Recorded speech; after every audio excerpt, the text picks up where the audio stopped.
Ladies, gentlemen, distinguished guests, friends, families, members of the college. Good afternoon and welcome to what is a celebration of a fantastic achievement for everybody who is with us today. I would like to say how much of an honour it is for me to be chosen to come and speak to you today, and I would like to say a massive thank you to everybody at Doncaster College.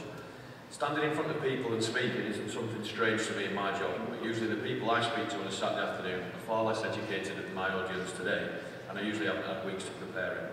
I was sat exactly where you were 2 years ago, and if you'd have told me I'd be back 2 years later presenting and speaking, I wouldn't have believed you, and I'm pretty sure that neither would Craig or Tom, who are over there now, who massively helped me through my year here. I'm sure they wouldn't have believed it either.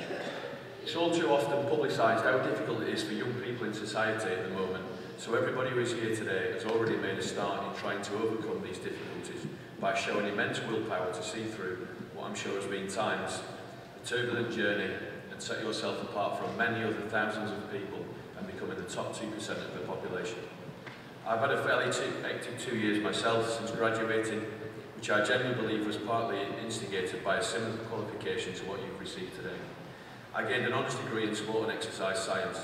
You are here today graduating, which is the final page of a chapter of your life which has required many hours of studying, often very few hours of sleep, and huge amounts of patience and dedication.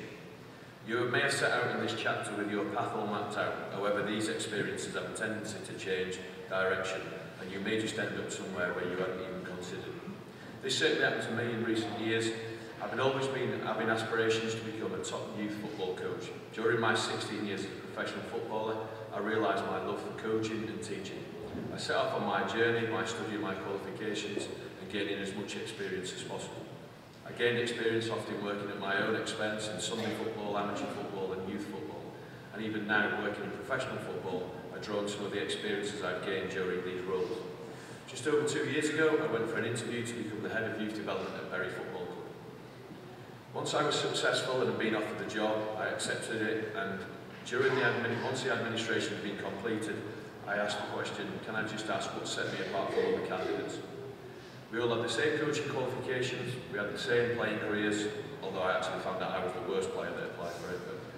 And as well as telling me they were impressed with my enthusiasm, they also told me I was the only one who was interviewed who had a degree. What you've achieved today will go a long way to opening so many doors in the future in terms of employment, if that's what your aim is.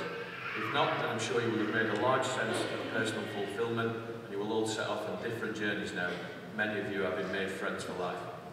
Approximately 18 months ago, my journey took an amazing twist when I was asked to manage the first team for just 24 hours due to a managerial departure.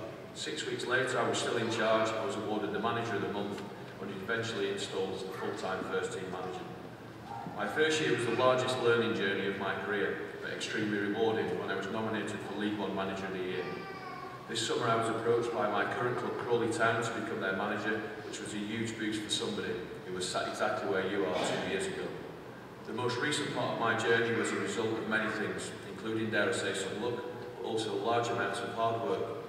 I'm still very much in my infancy as a football manager and learning on a daily basis. But using the snippets of knowledge that I gained during my studies here, my studies have convinced me now to continue. I went on to take my PGCE. I'm now studying a diploma in applied management at Warwick University. A thirst for learning is something that everybody in this room has, and if you continue, it will be successful. You will be successful in your chosen field.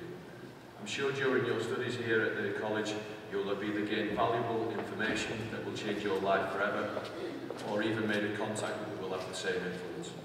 All that is left for me now to do is to congratulate all of you on your achievements, wish you every luck in the future, and who knows, one day you might get the opportunity to do what I'm doing today. Thank you very much.